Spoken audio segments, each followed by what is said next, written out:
And we are live. Hi, all you BC WrestlePod nerds out there, and welcome to the 4th episode of the BC WrestlePod. You know, our monthly annual podcast here at the Bi-Conics Wrestling Podcasting Network, YouTube, whatever. We are a conglomerate of a whole bunch of other things. It is fantastic. I am super excited to be here. We are going to have a good time tonight. We are talking starter packs, which I will get into in a little bit. But first, if you are new here to these parts, my name is Mikey. I am El Jefe. I am the man with the plan, the face that kind of runs the place. I am the lunatic that tries to corral the asylum ever so often with our little found family of ours here. But tonight, I am joined by two other co-hosts whom I love very, very dearly. First and foremost, you can find him all over the Dynamite and Ring of Honor reviews, Mr. JVL John Van Vicious himself. Thank you for being here, my friend. It's been a hot minute because it's been a couple of days since we last saw each other. Indeed. Very excited to be here and be one of two bearded men with our beard next to us. So, thank you.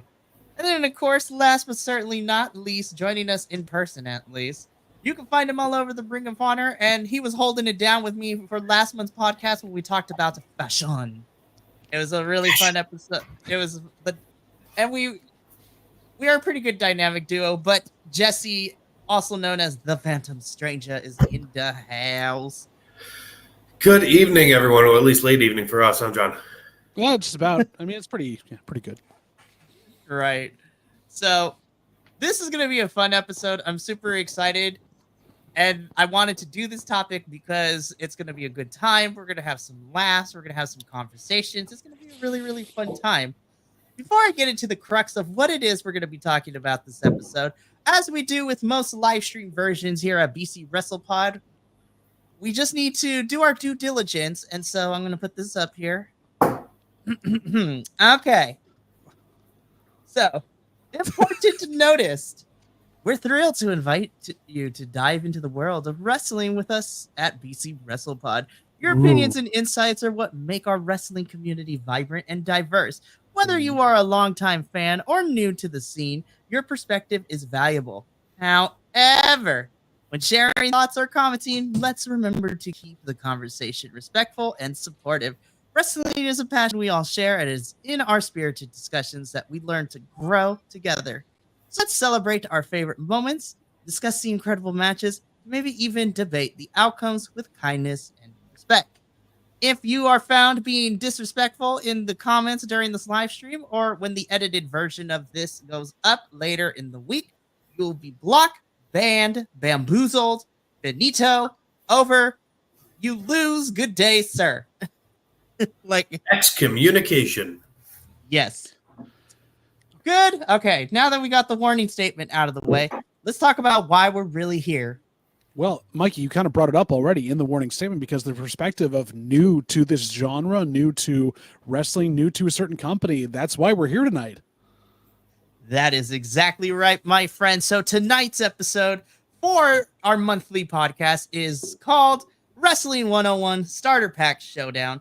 So the three of us, as well as our other hosts who could not be here, have sent in a list of 3 to 5 matches that if we were to have a friend, a coworker, a family member, a dog, like some random stranger on the street, a best friend, asking you, be like, hey, I kind of want to get into professional wrestling. What matches would you recommend to me to kind of get a feel and to get into watching professional wrestling? Oh, that kind of starter pack. I went out and bought a bunch of Magic cards today. I thought that's what you were talking about. Well, I mean, that's also good. Yeah, I bought Pokemon, you guys, so I think we all failed the assignment. The Pokemons. We talk to each other before we come online here. We have to like get our stories straight. We gotta coordinate. What am I going to do with all these Magic cards now, except invite Jesse over to play? I mean, you could save them when the East Coast Collective and myself are going to be at New Jersey Wrestle Show Saturday, May 18th, Sunday, May 19th.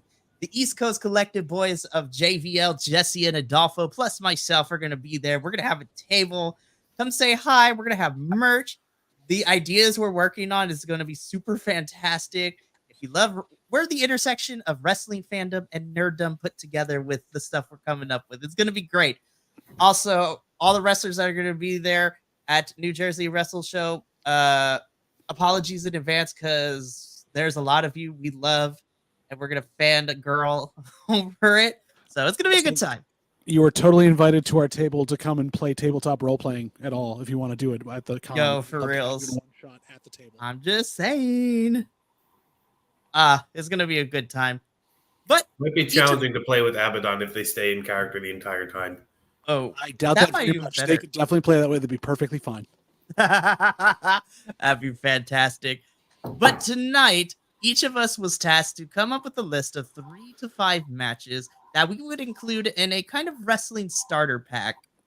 This starter pack is going to include some of the matches we individually would recommend to folks to watch the wrestling of some sorts. And the way that we set this up is that all the matches that we're going to talk about in our starter packs, we are working off of the framework that all the build-up would be recapped in a little video package for someone who can watch that to get caught up on the story, the motivations, and everything that happened beforehand leading into this, why we're getting this match. So they will be all caught up with the lore and the story building and all that good stuff. So this is going to be a fun one. Between the 3 of us, we're going to spend some time doing this. And then at the end, I have 3 other people that I'm going to be reading their lists. So we have 2 co-hosts who couldn't make it. And then I have a mutual friend of mine who sent theirs in, who popped in during our AEW Dynasty review earlier in the week. And they have given me their picks. And Mikey, feel free to send either one of the other lists to Jesse, right? We can also take over that to read that for them as well to kind of make it easy. Yeah, we do so. I might do that, but we'll see. Because did we get Mama Willow's list? Exactly. Yes. Oh, I can tell you her favorites off the top too. So I will be in charge of Mama Willow too, because okay, be a fantastic time. You send us the other ones, and Jesse and I are like stunning impressionists. So we'll do a great impression of our co-hosts. I might actually think about it.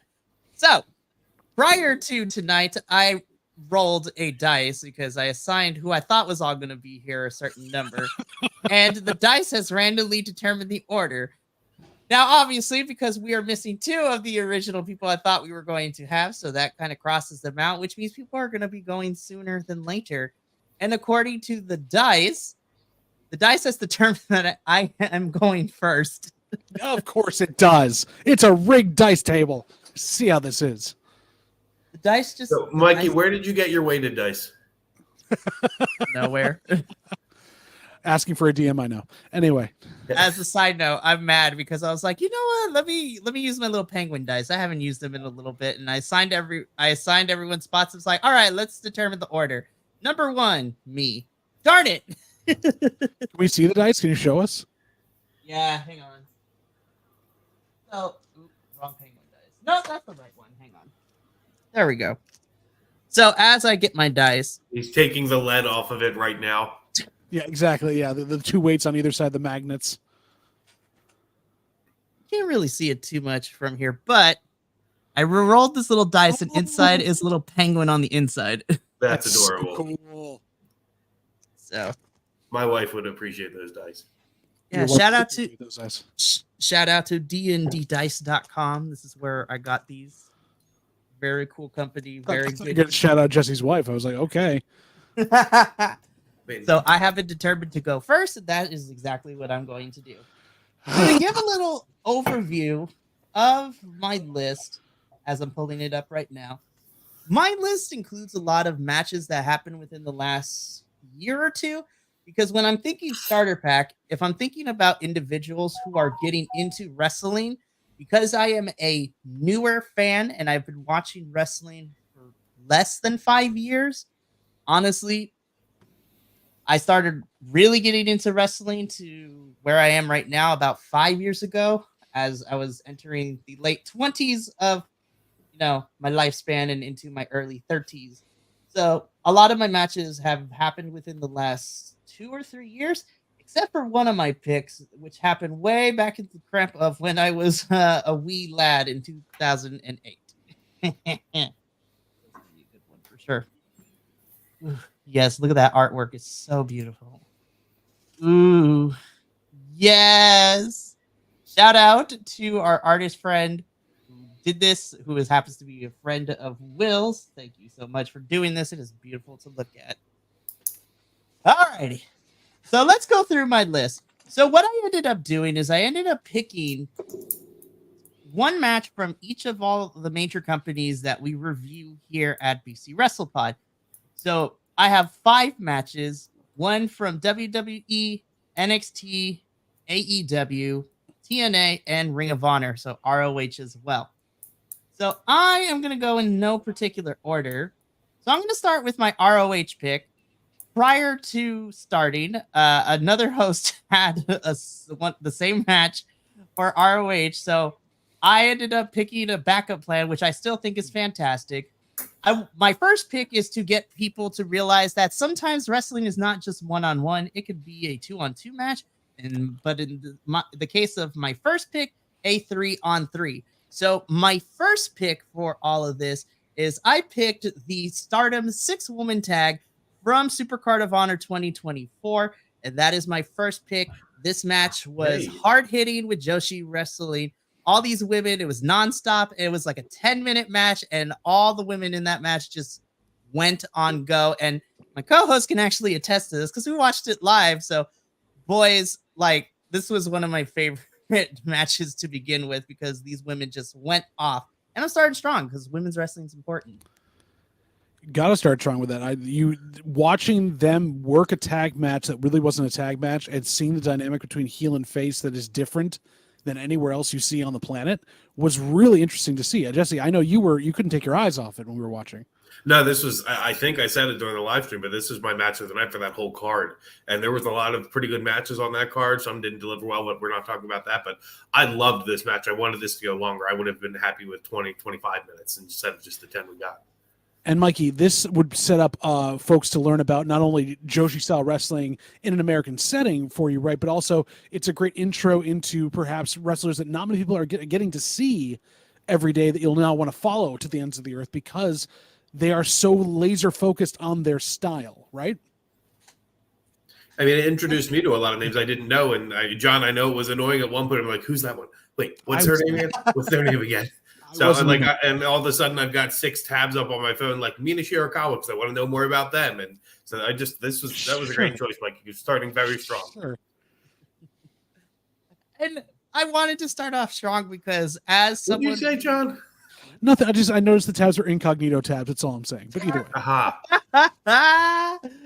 That's the After Hours podcast. But anyways, I wanted to start off strong with that match because I believe that women's wrestling is probably some of the best that we have seen it within the last couple of years across all the brands.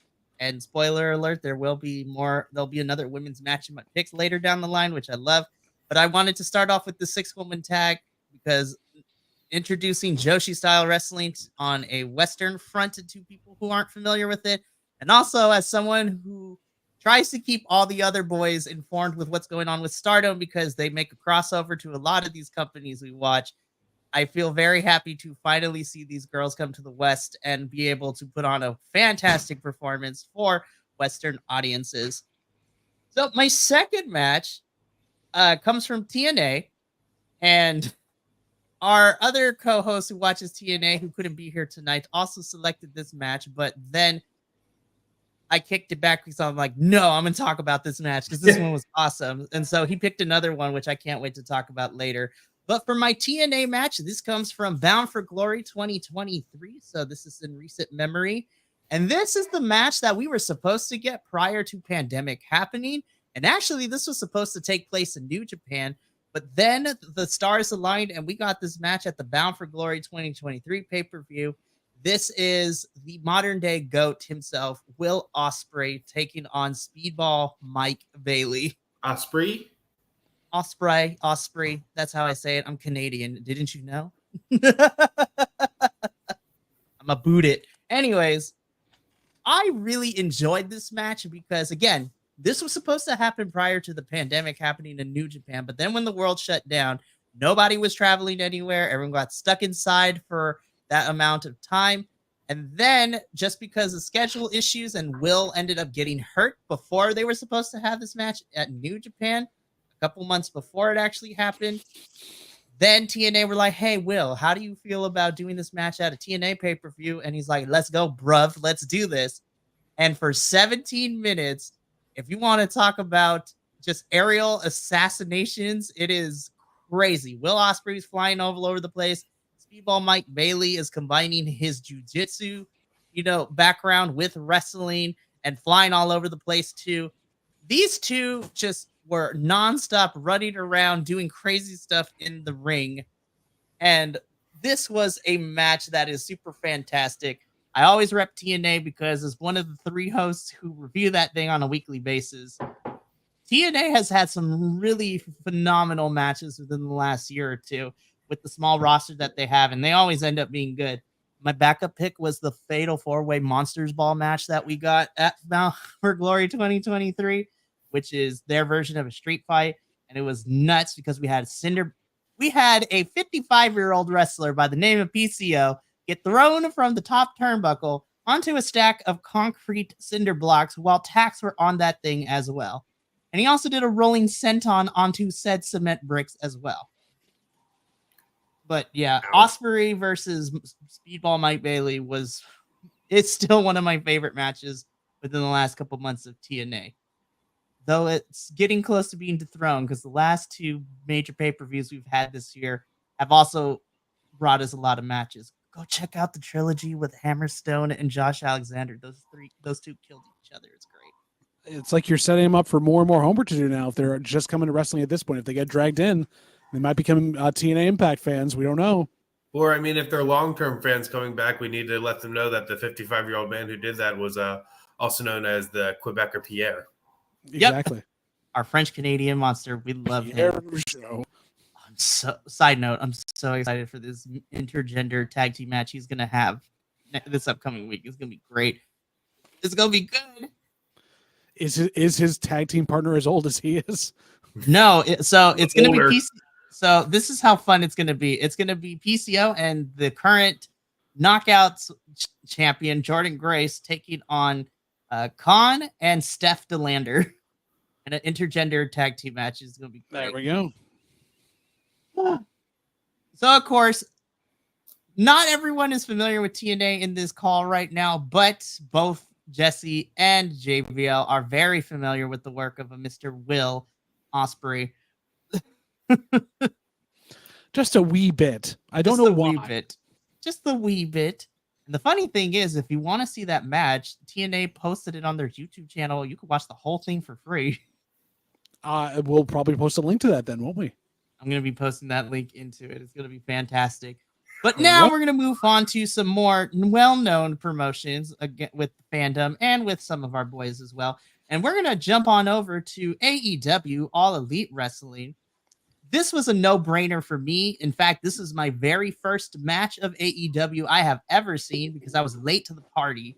I didn't watch AEW until like maybe two and a half years into the company's lifespan. But I randomly was hanging out with a friend of mine, and we just happened to scroll past it one night, and we were like, hey, let's watch this. And it was in the middle of the show towards the end, and it was main event time. And this match has stuck with me and has made me fall in love with this. This is my second women's pick for my starter pack. And this is Dr. Britt Baker, DMD, versus La Meta, well, not La Meta Meta, because at that time it was just Thunder Rosa. Dr. Britt Baker versus Thunder Rosa in a lights out match at St. Patrick's Day Slam. Basically, if you haven't seen anything else, you've seen the meme from this with Britt Baker's face drenched with blood. This was one of the bloodiest matches, male or female, I had seen in the last 10 years before Swerve and Hangman started to tear each other apart. So this one blew me away the night I saw it, and I rewatched it for a couple different reasons, and it still holds up today as a really tough but also amazing match to watch. It got all that press that AEW was getting where they were saying it was too bloody, going too far. This was the reason. It wasn't Cody, it wasn't anyone else. this made me a fan of AEW. And honestly, for me, this was the genesis of all the other amazing women's like hardcore matches we would get in the company for years later. Like this was the origin point, in my opinion, because then we had like Anna Jay and Willow and Ruby Soho and Penelope Ford in that nutty match where tables were broken and barbed wire was all over the freaking place. And then also, not to mention, on Collision, the Texas like tornado street fight with Willow Nightingale, Chris Statlander, and Mercedes Martinez and Diamante was a fantastic fight as well. And honestly, these two women made me fall in love with women's wrestling even more, especially Thunder Rosa. I was like, who is this girl in Day of the Dead makeup? I want to support her. And he hasn't stopped talking about her since.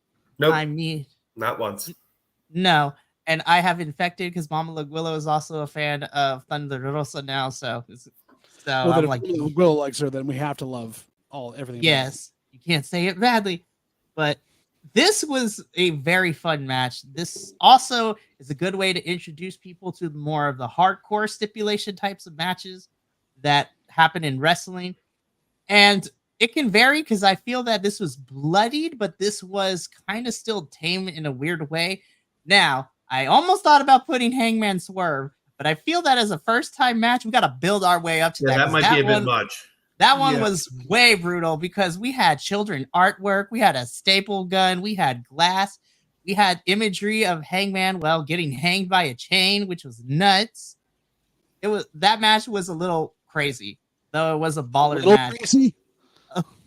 It was a lot of crazy, and we probably need to work our way through that one, honestly. But yeah, Thunder and Britt Baker at that lights out match, St. Patrick's Day Slam. It's still on YouTube too. Go watch it. I'm gonna put a link in the description later, which is gonna be great. Alrighty, so now we move on. So now we get into the Juggernaut Corporation that is WWE. Has been in this business. French all of a sudden. WWE has been in the wrestling business for a very, very, very long time. And over the last couple of years, we have, in the current iteration, we have Raw and SmackDown as their two main roster shows. But the next match I'm going to talk about comes from the third brand, not the developmental, because everyone can, stop talking about it. Thank you. Let's see. Anyways, so my NXT pick is fairly new. I got to experience this match live in person last year with another co-host of ours, Minnie. This comes from NXT's Stand and Deliver 2023.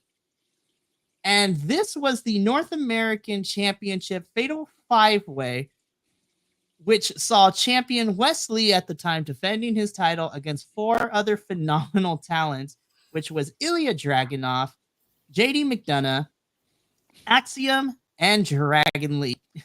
JD McDonough, really? Look, whatever you say, if you Google him, whatever has happened on the personal life was still a little bit icky, but he got beat up for most of the match, which was kind of nice to see. But this match, my goodness, this was a 15-minute match from when the bell rang. These five did not stop until the ending bell rang. They just went. And this was a spot fest. There was moves off of the top rope, cutters, like DDTs all over the place. Ilya Dragunov headbutting fools left and right. There was bleeding. Like, this was a thing of beauty. Axiom, like, kicking people mid-air was fantastic. This is what I would show people and be like, hey, so there's a thing in wrestling that we call a cruiserweight division, where it's a lot of high speed and flippy dippy stuff. And this is the NXT's version of kind of that, of what we can currently get since they did away with 205 Live. May that rest in peace. But this is a fantastic match, especially when you consider that this match really made Wesley, because he had a long title reign leading into this. And he's like, hey, so I've kind of beaten a lot of people before and everyone wanted this chance. So he's like, I'll just take all five of these folks on and we'll just do it this way. This was a fun match. So, Mikey, I got to ask you, and I know I did this offline as well. I'd love for you to sell this to me as why specifically this 5-way match versus anything from the back catalog that NXT has, from the Black and Gold days 2.0. You could run down a list of like takeovers and even the early days of the first parts of the title with some of these people that we now see across other promotions. Why is it this match that you would think would be a good primer to start with for NXT? So I'm going to be a little biased when I give my answer to this, because this era of NXT was known as the 2.0 era, what we call the Nickelodeon like slime like color era, because a much maligned era, let me tell you. And for me personally, the reason I would select this over the Black and Gold, because I think the Black and Gold era was fantastic. It still holds up. There's a lot of quality matches. But if I'm thinking about a starter back for a newer fan of wrestling, whereas the grittiness of Black and Gold is not necessarily seen in this current version of NXT, I feel that once we got to the 2.0 phase of NXT, it went from the Black and Gold era, which was more established indie wrestlers who have already had major careers in other independent promotions, coming to the big corporate machine of WWE and NXT. And I feel that this match would be good to newer fans of wrestling, because this version of NXT is more geared on showing the future stars that would be going and be, major players in the major league, so to speak, because people compare NXT to the minor leagues. Now, if you want crazy wrestling, go watch the Black and Golds. But if you want to watch, the newer stars and follow their journeys from the beginning of their WWE career to where they potentially might lead, I would solidify this match, because honestly, I think these 5, if booked correctly, have the potential to be major players once they get to main roster, especially Ilya and Wesley when they get called up. Interesting. It's a spot that I don't think I'd agree with you on in a lot of the ways, just if we're introducing it to a newer set of wrestling fans. But you make a good point about a lot of it, where these are definitely wrestlers that people are going to be following, hopefully, from the starting point now going forward. Now, if you're looking for something a little more closer to the Black and Gold, but not necessarily from Black and Gold, I'm also someone who was like the 3 people that watched NXT UK when it was still a thing. And I always recommend Gunther versus Ilya Dragunov for the NXT UK Championship in their first match ever, because you want to talk about hard hitting. Those boys killed each other. And then, however, you won't be able to find it that way. You have to find it under Gunther's first time ring name, which was Walter. Walter. Yep. That match also balled too, because it was a toss-up between those two. But I think the Fatal 5-Way was fantastic. So then we reach my final pick of the evening, which does come from the main roster of WWE. And this is actually my oldest pick, in the sense that this match comes from 2008. And this match I picked because this is probably my favorite story in terms of writing, in terms of motivation for characters at this point in WWE's career. This had everything that I wanted, and this made me fall in love with the underdog archetype in a character wrestling, because the main person that this storyline focused on was the underdog, and because of real life circumstances and things that were going on, this man had to earn his way back to the good graces of, the WWE audience based on everything that happened prior to this. And then just being able to kind of all culminate into the moment where he finally won the championship. My WWE match I would include in my starter pack would be the triple threat from Armageddon 2008 for the championship between Triple H, Edge, and Jeff Hardy. Now, see, this was when you told me about this, I was like, just like, that's a random poll. Like, that's interesting to see that polled. And again, this match mostly is because this is, I think, for me, one of the best stories to come out of like the 2000s era of WWE in an unpredictable and unexpected way. Because prior to this, Jeff Hardy had, as it is well documented, and he'll tell you all this today, he had a issue with, substance abuse and things like that. And he was being positioned to be a champion, but then he had to go away to kind of get himself clean and all that, and kind of derailed a lot of stuff. And fans were not necessarily digging on Hardy at this time. So when he came back, Jeff had to earn his way back into this title picture. But more importantly, over the year and a half that they built up to this main event at Armageddon 2008, Jeff had to earn the graces back from the WWE universe. And, over that year and a half, he went from being booed all the time to people not caring to slowly getting everyone to root for him because he was being booked and built as an underdog, which then led into the triple threat where Jeff had enough because he kept getting screwed over by Vicky Guerrero and Edge at this time. Triple H didn't see him as a factor in this match. Vladimir Kozlov was also causing chaos for Jeff and messing him up because he's working with Edge in this whole entire time. And the perfect culmination of this is that Triple H is ready to pin Edge for the win, and a last-minute swanton bomb from Jeff Hardy knocks out Triple H, makes him roll out of the ring for Jeff Hardy to pick up and pin Edge for the win. And thus, after a year and a half of being an underdog, a year and a half of being screwed over for a chance, and being able to finally earn some sort of a redemption in storyline and in real life with the fans of the WWE universe, this was an important moment, and this made me fall in love with the underdog trope as a character type.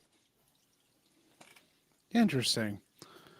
It sounds so similar to something that happened years later, not many years later, but years later, and was built around the same thing involving Triple H as well. Just strange. This is just strange that things are like poetry. They rhyme. They do. And I will say this was towards, I want to say, what was it? Kind of the somewhat at the middle, but also kind of in the tail end of the Triple H Reign of Terror. Yeah, Reign of Terror. Jinx. Jesse remembers that one. Oof. I wasn't watching wrestling at the time, but when I did my history and looked at it, I was like, oof, that was a rough period of time. They've had a couple of those when things were going that way, but that makes sense. Interesting you pulled that match as your thing. The Triple H Reign of Terror did help with increase the sales of hair straighteners. Love it. Oh, this is a while back when we were talking about it, but I want to show this quote real quick for Minnie, who's on his way home almost. Who's that? Minnie. They still work here? Yeah, they still work here. He'll be in shortly. But he states that black and gold best era, and I can't necessarily disagree with him. But you did. I did. You want to know why I disagree? You told us why you disagree. I disagreed because, once 2.0 got launched, everyone abandoned ship from both the wrestlers and the fandoms. Everyone was just like, nah, this is going to be garbage. This is going to be trash. But you know what? As someone who suffered through the beginning stages of the 2.0 era and wanted to stick with NXT, I don't regret that choice because now we have gotten some fantastic, characters. And we've seen the first kind of true class of this 2.0 era are now making their way because Braun Breaker's on Raw now. Carmelo Hayes is on SmackDown. Not anymore. That's part of the new version of Black and Gold that's going on. He only got really good after he got up with Baron Corbin. So I don't see what you're talking about with this 2.0 stuff. Like once they changed back to Black and Gold, they got their old mojo back. I see that wholeheartedly.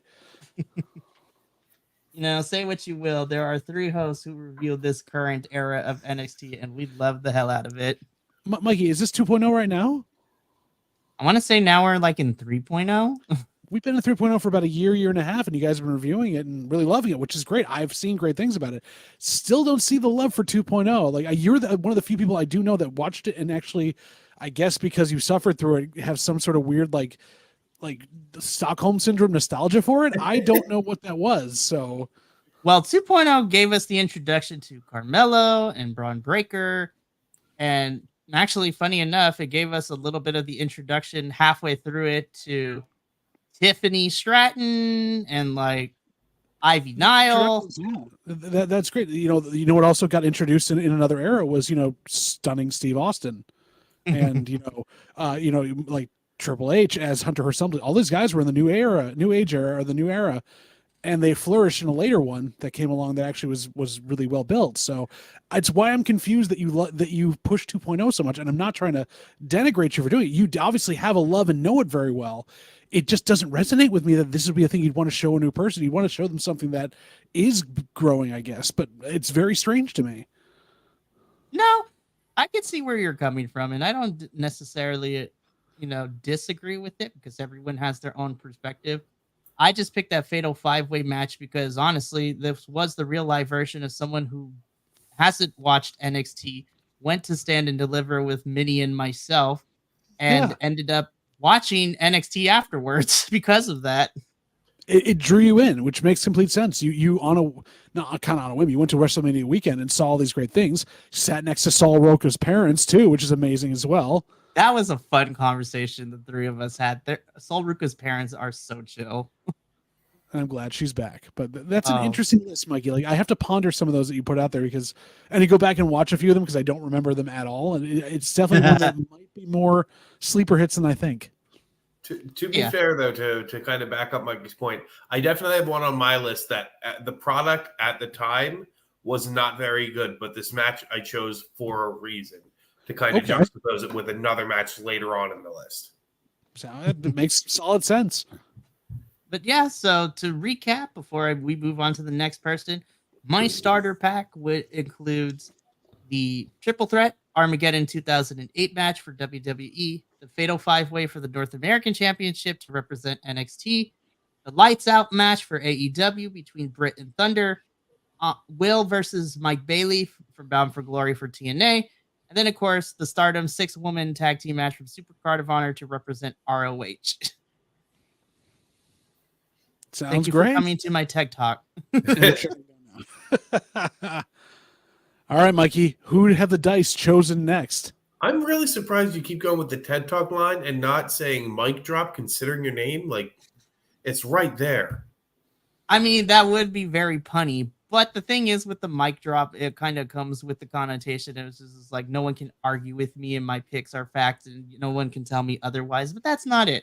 I just want to share my thoughts with the world and let everyone. I was just going with wordplay. You're definitely reading more into it than I did. So, have you met me? Not in person. Not to New Jersey. Not yet. But those are my picks. So next up on the list, the dice has determined. He was the first person to give me his said list. So Jesse, the dice have decided you go next. Okay. What I'm getting centered to hear these picks and to not tear them apart. Oh, I know you're gonna want to tear them apart. So for me, I kind of went chronologically from things I remembered as a fan was like that have stuck with me since I've been watching wrestling. And that's for me kind of the basis of what I chose for starters. So for me, being a 90s kid and growing up watching WCW and WWF in the late 90s when it was everywhere and you could find merch like at the grocery stores too. For me, the first one I'm picking is 1998 Halloween Havoc, DDP versus Goldberg. Because we've got the height of popularity at WCW here. Goldberg still in his undefeated streak. Has gone through everybody on the roster. Granted, they weren't great matches, and I understand that. Goldberg himself is a very problematic person for me. But I'm going off of this match and the time it was at that moment. He's still on his undefeated streak, powerhousing over everyone, the homegrown product for WCW. And then you've got DDP, the oldest rookie they've ever had, who's still fighting to get his first championship. He has been over with everyone as the working man's champion. He kind of took the Dusty Rhodes spot, and it just the match itself, up until we got the Smosh finish with Scott Hall interfering, there was so many 1-2 oohs, like, Goldberg's going to lose here. This is going to be the end of the streak. Unfortunately, it didn't wind up happening. But the build for this match and the reason it was one of the few matches where you're going, I don't care if either one of them wins. Like, I know someone's going to lose, but I'm happy if either person wins at this point. Interesting. Is that the one that like DDP tells the stories about where like, Goldberg basically concussed himself and he was out of it the whole match? Like couldn't. Yeah, and then DDP had to carry him through the rest of the match. Yeah, that's why the match was able to go so long and work. It is because of DDP. I mean, it speaks volumes that if you want to see Like, there's all that stuff from those eras before and after about just guys carrying their partner through matches and being that kind of ring general to be able to do so. That like it's definitely a slower paced match than you would think you would give to somebody to learn today. But if you can give them the background behind it and kind of what happened with it and try to get Scott Hall out of your head, I guess I could see why that would be a good one to start someone off on, or at least give them a nostalgia pop to know where they came from. I mean, that was, and you're here. All right. Do I still work here, motherfucker? I was watching when you said that. I thought you'd like that line. He doesn't go here anymore. Not even supposed to be here today. So back to that. That was my first pick because I was a 7-year-old kid at the time, and it's stuck with me, and it has to this year. I'm still a huge DDP fan. I probably always will be. But that match itself was like, I've watched something here that's going to go down for quite some time. Next match for me is only a year later. We're in 1999. So again, the height of the 90s wrestling boom. We've got ECW Living Dangerously, Jerry Lynn versus Rob Van Dam. Ooh. If you go and watch that match now, it still holds up to today. If it wasn't for this match, we wouldn't have the majority of the high spots we have today. We wouldn't have the not just high flying and throwing caution to the wind, but the technicality in there as well. Then the spots with the chairs that they were using, and almost it kind of went from a shift for ECW at this point from just kind of brawling and fighting to this is a very well constructed choreographed fight here. And it was the best match on that card. It kind of outshadowed everything else on it. And again, the impact that it had on the current generation, you wouldn't have a lot of the wrestlers today without that kind of match, without them seeing what is possible here. Anybody have any thoughts on that, Minnie, Mikey? It's a good pick. See, Jesse sent me his list beforehand, and I looked at all of this. I'm like, ooh, these are some fun picks. I like that too because it's a hardcore match, but it's also got style instead of just being like a straight like Balls Mahoney or like straight on the Balls Mahoney, Axel Rotten, Mikey Whipwreck, everyone getting hurt. No, this is like they're doing something here. Yeah, well, Jerry Lynn is one of the most underrated wrestlers of all time. So. Absolutely. See, next one we're going to go back a little bit of time because I'm going to jump into women's wrestling here before I say my last one. So. I bring this one up because I'm going to fully admit the product was not good at the time. Women's wrestling was not good at the time. But in 1995, we had an amazing women's match in WCW at the Tokyo Dome. We've got Bull Nakano versus Medusa, also known as Alundra Blaze at this point, when she had just defected from WWF. The fact that they were able to go out there and put on a 20-minute show and just a masterclass in wrestling at this point, in women's wrestling in 1995, to me, that's really important for somebody new coming in to see so they can see where we've come to today because them getting that amount of time in 95 was unheard of. And then what else do we know from women's wrestling in WCW from 95 till the end of it? Exactly. Silence. Nothing. The Nitro Girls. That's it. Well, and you also have to go back and remember, like even listening to what Medusa talks about in her speeches about this, and both she and Bull talking about the fact neither one of them spoke either good English or Japanese. They choreographed this through interpreters and worked each other, basically had to trust each other in the ring enough, knowing they couldn't speak to each other if something was wrong to get the match done. And the fact these two have always been intertwined, which is why seeing Bull go into the Hall of Fame this year was such a big deal. Absolutely. I was so thrilled for that this year because, I went back and watched this match. This wasn't anything that I watched live just because age at the time, it was 95. I was 4. But it's going back and watching it now. It really helps you appreciate where we've come to today. And to jump into that, very forced segue there. For me, the other women's match that I would put in this starter pack is, I want to say it's WrestleMania 37. Main event Bianca versus Sasha. To go from that in Tokyo Superdome, which is the only reason why they got so much time is because they weren't in America, to having your WrestleMania main event be 2 females, 2 BIPOC females at that point as well, and put on that just absolute, Mikey, you're more in tune to what the kids say, banger of a match. Would that be appropriate slang that I'm using there? That Banger. was, yes, it was a banger. But that match was amazing. That the hair whip at the end still resonates to this day. Hope my daughter loves that spot too. But the match they put on, and you could see them both like trying to hold back tears because of the momentous occasion that it was in the beginning of the match, and then just to be able to go through and just deliver and over deliver. Because they had a chance, they knew it was something big, and they knew that we've got to do this right, or this is going to go down, and we may not get this chance again. But they over delivered, and it just fantastic match to go back and watch too. yeah, I've shared the story a lot since we started BC WrestlePod. But when I saw this on Jesse's list, Bianca versus Sasha at WrestleMania, that main event, it, of course, if for those fans who have been watching us for a very long time know this story, but to give a Spark Notes version, this match holds a special place in my heart because this was slowly coming out of the pandemic era. This was the first WrestleMania post-pandemic where people were in the audience and we actually had live crowds once again for our wrestling events.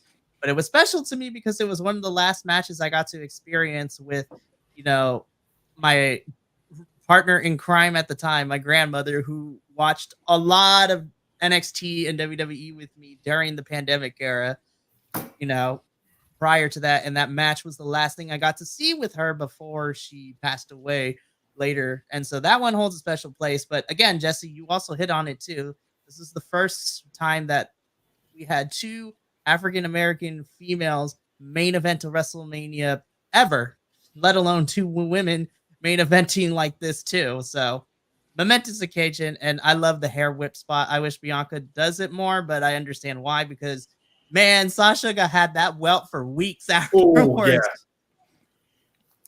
I thought when I first saw it, I thought that noise was piped in, and then I saw the welt across their stomach. I was like, "Oh, that hit flush. That just hit like dead on."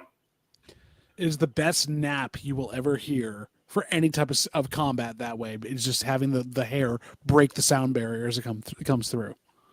Oh, it was disgusting. All right, now the last one, I'm on my fifth one, right? You said 3 to 5? Okay. So the last one for me, speaking of pandemic era, happened at WrestleMania 36. And looking around here, I'm pretty sure everyone can guess what's coming. But for me, it was the Firefly Funhouse match. At the end of it, Titus O'Neil's face of the "I don't know what I just watched" was everybody's reaction. But then you go back and watch it again, and you're like, this is some magical stuff they should not have been able to pull off not being in front of a crowd. But just the work rate between Bray, between John, the amount of tropes and stuff they were able to put in there and have it not outshadow either one of them. Like, it's clearly made in Bray's mind, but it's going through John's history at the same time. And they both came out of it looking like, wow, that was a lot of fun to go through. I went through and did a write-up on it because I rewatched it recently because I'm a nerd and I love that match. So I will go back and rewatch it as many times as I want to. So I tried to figure, like, how would we put this, like, to describe it in a few sentences. And does anybody have a concise way to do it? So I think the best way that I would put this is because during the pandemic era, WWE did take a lot of risk with different types of matches. And this is the beginning of like the cinematic matches that we had. So taking inspiration from like the final deletion matches of the Broken Matt Hardy universe years before that. I thought this was a fun match because it was a deconstruction of, Super Cena, the John Cena that we have come to know within this current era before he went to move Hollywood. The nickname moniker is Super Cena, where he would wrestle anyone and always end up coming out on top. And I'm gonna be honest, I thought Cena somehow was gonna find a way to come out on top in this weird deconstruction cinematic match that we were getting. However, it was really nice to see that technically Bray won this match, but it was just so fun. And then, hearing interviews and documentaries of this match later, like how much Bray and John Cena worked together on the scripting and like getting all the props and stuff. Like, this was a whole student film project, but with the WWE budget.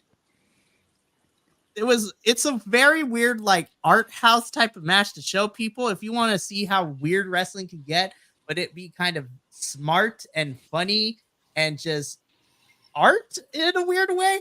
This is definitely a match I would show people. Like it was very an artistic wrestling match, which is weird to say those words together. Well, but you look at the copycats that came after it and everything that tried to be it, and they forget that the biggest common denominator was Bray being able to put it together and guide it. John filled it out. John was the subject per se, but Bray was the driving force. And you look at the Boneyard match or other things in that elk, even the same couple of years, they got the idea of we're going to put a wrestling match on a video with a small storyline, but there was no through line, no heart to it that this had. No, and this had context and continuity and going back years because of the amount of history that Bray and John had together in that WrestleMania 30 or not 33 match that Bray should have won. Or was that WrestleMania 30? It wasn't 30, no. I think it was 33. I think you're right. I have to check that. Okay, yeah, 30 was Taker. Which again, another one he should have won, but that wasn't really highlighted here. But I took a stab at trying to write how he would have written this matchup. So here's what I've got for, if we want to fast forward to the end of this, go for it. But this is what I've got when I'm trying to think of like the Firefly Funhouse match. It's a realm where reality and illusion dance together in a macabre waltz, where the rules of engagement are written by the whims of the mind. Within these halls, you'll witness a spectacle unlike any other, where the boundaries of wrestling blur and the darkness within the soul is laid bare. Step into the world where the fireflies flicker and the truth hides in shadows. For in the Firefly Funhouse, anything is possible and madness reigns supreme. That's good shit.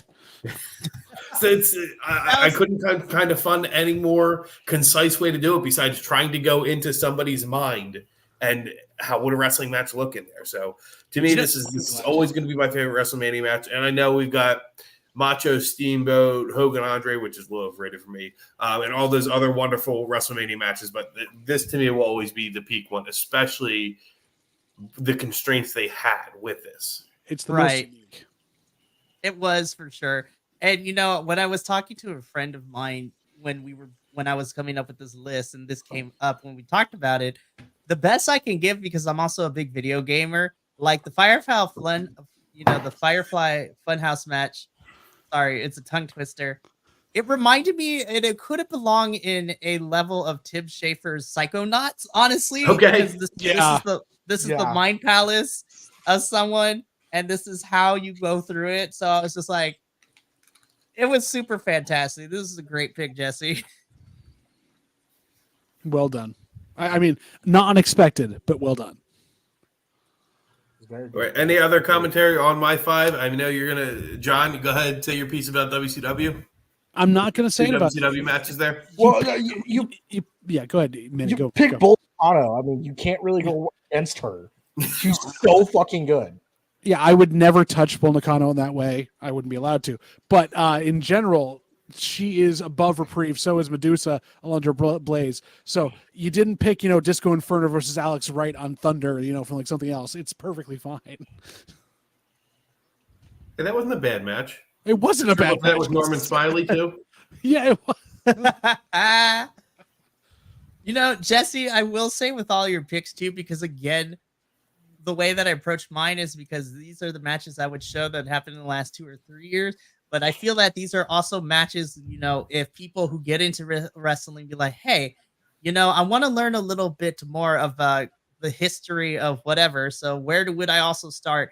I think your list is perfect because this is the inclusion of some more modern matches with some old school matches, which is a good mixture of both. But I also think you picked matches that kind of fill out the same niches as I did. You got a women's match in there, cinematic, modern matches, old school matches, like hardcore. Like, it's a perfect mixture. Hardcore. I think it's a good mixture because it's a good blend of modern wrestling and the storytelling that we would see now, but it was also showcasing like the roots of some of the wrestlers that have paved the way for said modern superstars to kind of be able to do what they do to this day, especially since a lot of women wrestlers across all of the promotions, not just in WWE too, cite, the names like Alundra Blaze / Medusa and Bull Nakano as like inspirations for them. Shoot. Honestly, for me, and I've heard her say it in interviews too, TNA wrestler Masha Slamovich credits Bull Nakano, being able to showcase that you could be a female, but you could kick all the ass as well, which is honestly, I would put Masha Slamovich as like a modern day version of Bull Nakano. She is intimidating. She is powerful. She's a fantastic wrestler, and she kicks all the ass too. But Masha has cited Bull Nakano as a big inspiration for her. And honestly, Bull paved the way for a lot of like more Eastern superstars to try to come out to the West too and try their hand at wrestling in the West, which, we see now with Kairi, Asuka, Io, and not to mention like Hikaru Shida, Riho, Miyu Yamashita, Yuka Sakazaki, like all these women who are coming into the Western promotions cite Bull Nakano, and honestly, a lot of them bring up this match too as like, yo, this women's wrestling can be a thing. So good job, Jesse. Thank you. Sign language clap. Yes. Oh my goodness. Alrighty. So now Minnie's here. Hi, Minnie. Thank you for joining us this evening. What's up?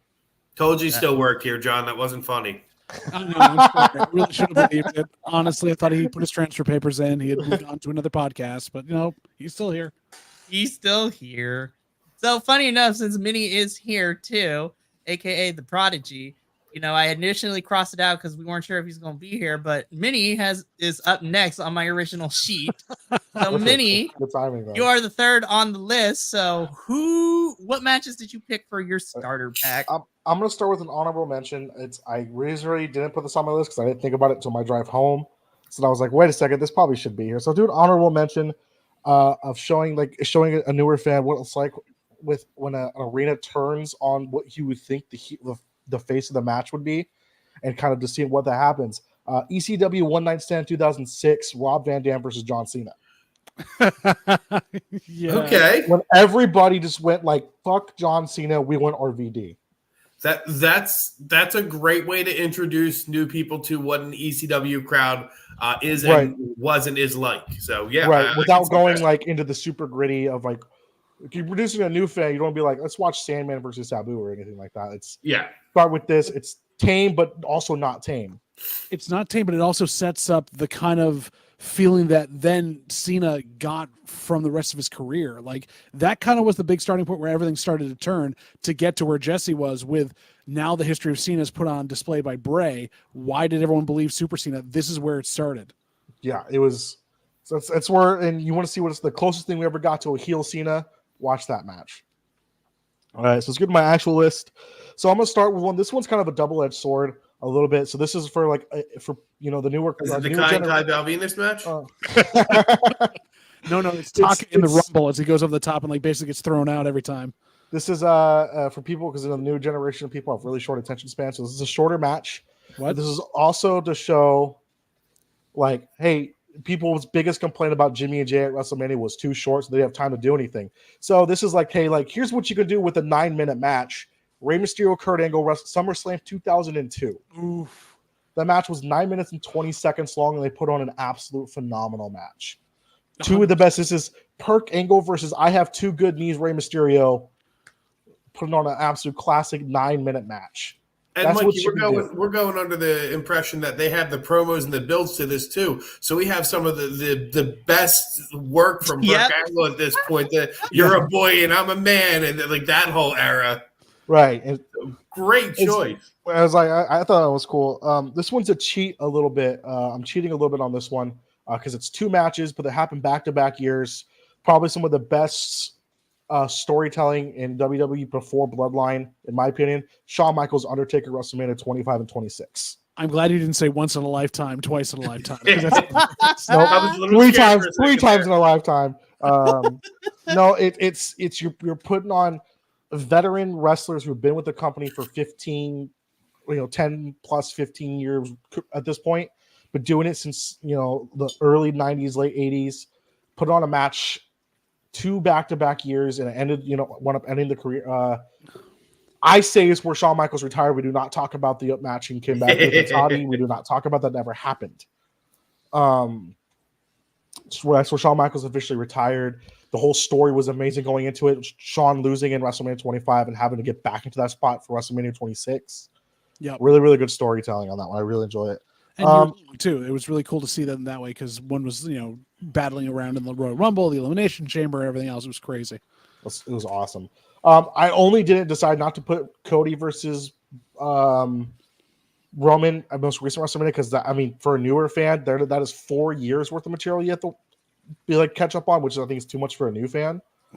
Plus, it's so new that they've seen all the memes about it anyways. They may not get it, and therefore not. Right. You have to live it.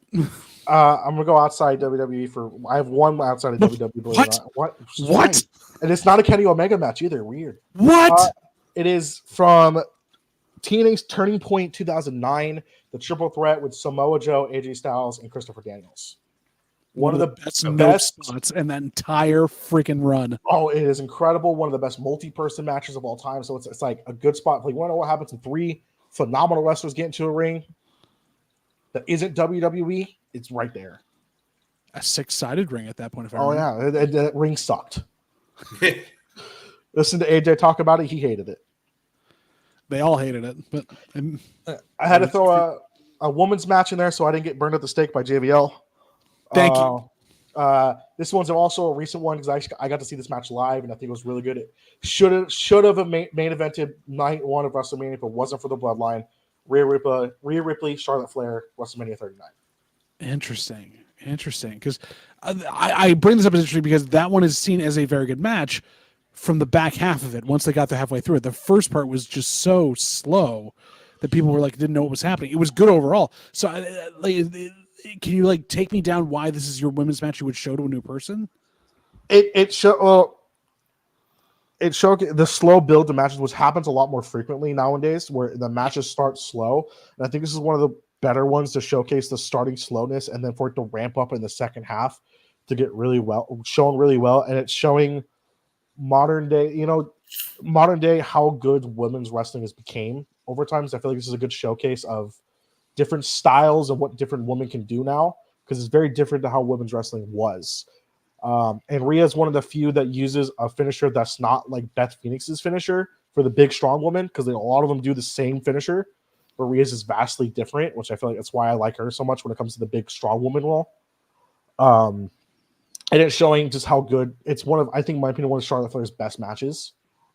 And showing just how good she is, and she's being probably one of the best, if not the best female wrestler currently right now. Shots fired. Interesting. It's hard to beat the Flair name, and she's living up to I think she has surpassed the shadow of her father, which is fantastic. And this is a great match to show that. Interesting. And then finally, I think this one, going back in time a little bit for this one, I feel like this one is showing how good it is to what it means to put somebody over in wrestling, which you hear a lot. And so it's a good example of that. And I feel like this is the start of showing one of the most important backstage and onstage factions in wrestling history. So this goes back to Monday Night Raw, May 5th, 1993, Razor Ramon versus the 1-2-3 Kid, where he put 1-2-3 over, which I think is kind of the start when the clique starts to form. Which, it basically really is. So that's where you start getting, that, and for people who don't know, 1-2-3 Kid is X-Pac. 6. So they come. This is when he put him over because he saw him as a great uppercomer. So Razor put him over, which means that he actually allowed him to beat him, and it started history for wrestling with all of them, with Kevin Nash, Scott Hall, X-Pac, Shawn Michaels, Triple H. Them splitting off and then going over to WCW and destroying that company. Making the NWO, which was good for a while, then it just became really weird. Well, also, Minnie, this is also cool for a new wrestler to see where the modern spotty style comes from too, because Razor really helped get Kid's style over, which was more acrobatic and almost like kicks and punches versus what the normal stuff, which was a bunch of guys grappling and throwing around. You didn't see this in the 90s at all. No, it was his style is the turning point from him, and I completely spacing on the other guys. I can't remember it. I'm kind of mad at myself, but I'm not. Of this more acrobatic physical style compared to just like, I'm going to grab you and slam and pin. Nope. Okay. Leg drop. I win. Yeah. Or I'm going to tap you with a chair. Dink. And it showcased that, and it with Razor allowing the 1-2-3 Kid to win, it really opened the door for this style of wrestling to be more mainstream, like available for other people to start doing. It's also good of a unseen finish too, because it wasn't a finishing move. It wasn't, some ladder or interference. The Kid got him into a roll up out of another move and just pinned him straight up and like beat him clean and ran the hell away because he's like, he's not down. I didn't beat him down. I stole one here, folks. But it set up the future of what was going to happen, in the 90s. Then you get to the Attitude Era. The Monday Night Wars with the Click going to WCW, and that's what really set a lot of that off. Was Scott Hall allowing 1-2-3 Kid to beat him? Waltman owns Scott Hall's career, so there we are. Yeah, that's a decent list. I like that list a lot, and it's got a good mix of history in it. I was doing this list with Mikey right after we finished the Friday night SmackDown review. We did our SmackDown review. I was like, I gotta find at least one match that tests my history knowledge of wrestling, because I have a good history knowledge. I was like, 1-2-3 Kid when Scott Hall. I was like, that's perfect. I thought it was a good one. Oh yeah. I say it all the time, Vinny. Like, when it comes to our historian, I always go to you too, because literally the whole entire time we spent together last year at WrestleMania 2, between you, myself, and Uriel, that's basically, we just went through all the matches that we could think of. It was a fun 4 or 5 days that we got to spend. It was a great time. It was a lot of fun. It was. So now, last but certainly not least, at least for the people that are here, JVL has been in the critiquing seat for the last 3 turns. So now it is his turn to be on the stage. Honestly, I'm probably not going to rip it apart. I know my picks aren't everybody's cup of tea, but I enjoyed them. And then once JVL's done, I got Andrew's list to read, my friend Shane's list to read, and I'm also going to end it with Mama Laguillo's picks too. Which we need. Mama Laguillo's are the best ones. Yes. Oh, absolutely. So fantastic. So the first one on my list here is the 5-way for the North American. No, I'm just kidding. JBL already tore me apart, which is okay. No, it's not. I didn't tear you. I tried not to tear you apart, Mikey. I was honestly wondering why you would pick that one specifically over the entirety of NXT's back catalog, because it really is a more recent example in things that people in a time that people weren't watching as highly. So I think what also, and I think what also kind of pushed it over for me as one of my favorite is the fact that I got to see that live, because it's totally different watching it on, at home on the television, being in that arena during it and hearing all the kicks and the slaps and the acrobatics. So, I tried to take my bias around actually physically seeing it live out of it. So if I was doing live ones, there'd be 2 that would have made this list. One, it would have been, and I hate them anyways, but Roman Reigns versus Sami Zayn in Elimination Chamber up in Montreal. That was such a good storytelling match, man. It's a great one, but I was on the edge of my seat. Me, Minnie, and Professor had a 20-minute conversation after the pay-per-view was over as I was driving home from a friend's house. But the other one I would have said that would be so incredibly hard to show anyone at this point, except Jesse, was The Fiend Bray Wyatt versus LA Knight in the dark match on the SmackDown before that up in Montreal. That was actually a really good match. Yeah, that was. Those being said, still. So like Minnie, I had a one that didn't quite make the list, but definitely is a very much honorable mention on this one. I talked to Mikey about this when I was looking at my list. Do I base this off of showing a new person each different gimmick match that's out there, kind of how things are built, what you want to see, or do I do it by matches that really tell what wrestling is and people and all those other things? If I keep it gimmick wise, one of the most over gimmick matches that we have everywhere is the Royal Rumble. So what do I pick for that one? If I want to show a new person one Royal Rumble match, I pick the 2024 Women's Royal Rumble. This year's Royal Rumble was all the classic tropes, not too many, veterans, if any at all. You had a couple surprise entrants, and it moved. And you had storylines in it that kind of came to fruition at WrestleMania. You had other people winning it that you knew was going to happen. It is a perfect Rumble. And so, therefore, it's good to drop on someone there. And I don't know what you all feel about that. I don't think that should have been your honorable mention. I feel like that should have been in your actual list. Wait till you hear my list. So that's why. But Mikey and I are going to rip it apart. We already talked. We got a separate text. In the history of Rumble, there's only one Rumble I put over that one. That's the 05 Rumble, because I'm just a big Rey Mysterio fan, but that makes sense. Yeah, I figured there's so many more men's Rumbles you can go back to and look at, but seeing the perfection in this one after only being around for 4 or 5 years is crazy to me. But that's honorable mention, because we're going to jump into my list now. And yes, there is bias. There always is when some people talk about these matches they want to show.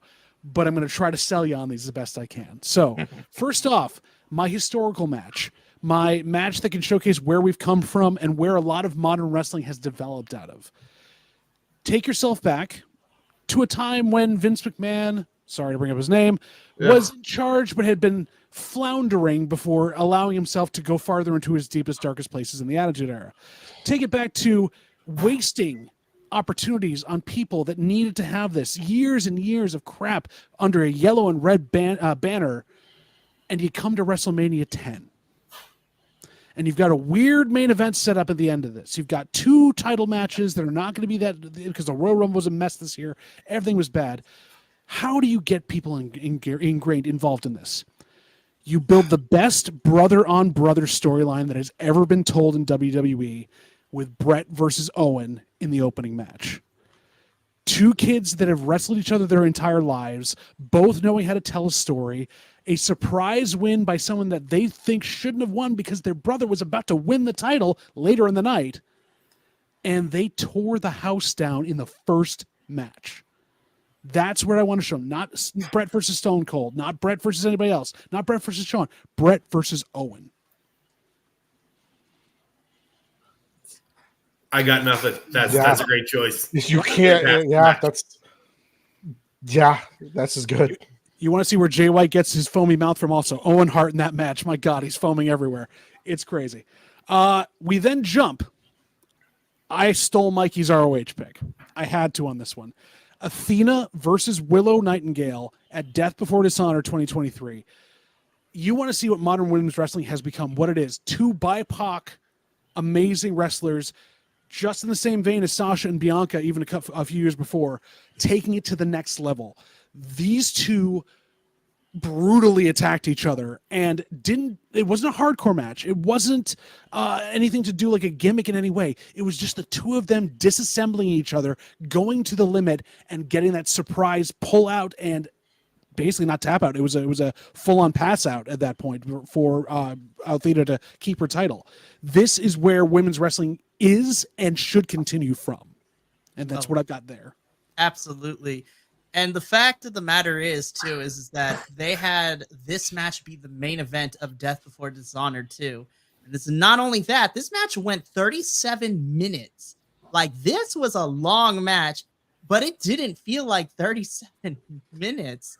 Like, this match is my go-to to go back to watch, because honestly, Willow had been wrestling within Ring of Honor and AEW television prior to this. But I feel that this is like the genesis of where we see her now today. Like, this was a star-making performance for Willow. Post, the injury to Sasha, where she ended up taking her title, or was this pre? This would be post, because that title came into fruition around March or April 2023. And so Mercedes got injured during that time, and this pay-per-view match happened in July. So Willow had just lost that title, had just stopped being part of NGPW full-time-ish, and now it's going on to ROH. So this, again, 2 champions battling each other.